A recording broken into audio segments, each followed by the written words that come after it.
Ce jour-là, Michel Lasserre marche dans la rue à environ 500 mètres de l'usine AZF. Il est alors soufflé par l'explosion, victime de lésions auditives importantes. 10 ans après, il affirme avoir tourné la page, mais le 21 septembre reste une journée à part.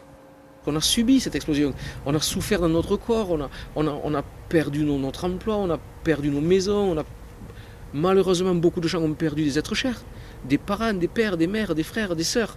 Donc ça c'est gravissime.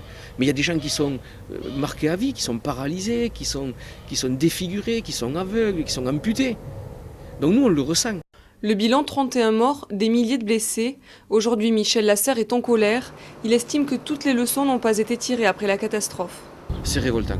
C'est révoltant parce qu'encore la semaine dernière, il y a eu un problème dans une centrale nucléaire. Et des milliers de gens vont vivre à côté d'un site Seveso, soit chimique, industriel grave, avec des produits incompatibles. Le 21 septembre, plusieurs personnalités politiques feront le déplacement. Le secrétaire d'État à la ville, Benoît Apparu, Eva Joly, Bernard Thibault ou encore Jean-Claude Mailly.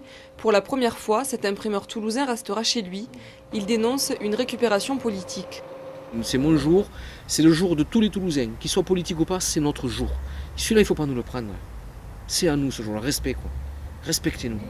Ce mercredi à 10h17, heure de l'explosion, une commémoration organisée par la mairie de Toulouse aura lieu sur le site de l'ancienne usine. Au même moment, l'association des sinistrés du 21 septembre manifestera pour garder sa liberté de parole à quelques semaines du procès. Les Toulousains, quant à eux, observeront tous une minute de silence.